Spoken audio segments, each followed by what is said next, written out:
మంత్రులు, దళిత ఎమ్మెల్యేలు, ఎంపీలు మనపై దాడి జరిగినప్పుడు ఎవరన్నా నోరు మెదపగలుగుతున్నారా?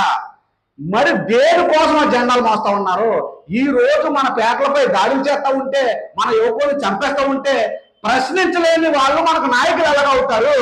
ఈ రోజు ఎవరికి ఆపద వచ్చినా, ఏ పేటలో ఇబ్బంది వచ్చినా, ఏ దళిత యువకుడికి అన్యాయం జరిగినా ఒక్క బహుజన్ సమాజ్ పార్టీ మాత్రం వారి పక్షాన్ని నిలబడి పోరాడుతూ ఉంది. మీరందరూ గమనించాలి మిత్రులారా. ఈ రోజు ఆంధ్రప్రదేశ్ పరిపాలన ఎలా ఉందంటే బీహార్ కంటే దారుణంగా ఉంది. బీహార్ రాష్ట్రంలో ఒకప్పుడు ఇంత దుర్మార్గంగా జరిగేదని చెప్పుకునే వాళ్ళం, ఇప్పుడు అంతకంటే దుర్మార్గం మన ఆంధ్రప్రదేశ్ లో జరుగుతుంది.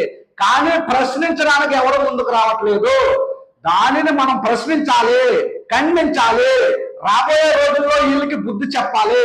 కాబట్టి దళితులందరినీ ఏకం చేయడం కోసం, దళితులపై జరుగుతున్న దాడులను నిరసిస్తూ బహుజన్ సమాజ్ పార్టీ ఈ నెల 24వ తేదీన దళిత రణబేరి అనే కార్యక్రమాన్ని విజయవాడ నడిబొట్టులో ధర్నా చౌక్ వద్ద ఈ నెల 24వ తారీఖు దళిత రణబేరి ఏర్పాటు చేయడం జరిగింది.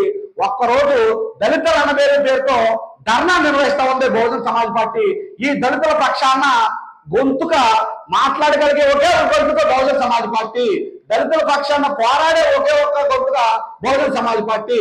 ఈ రోజు ఈ రాష్ట్రంలో ఎవరికి ఏ సమస్య వచ్చినా, ఏ ఆపద వచ్చినా, మనకి అక్కడక్కడ కుల సంఘాలు ఉన్నప్పటికీ కూడా వాళ్ళు పోరాడగలిగే శక్తి సామర్థ్యాలు లేవు. కొద్ది స్థాయిలో వాళ్ళు ప్రశ్నించినప్పటికీ కూడా పూర్తి స్థాయిలో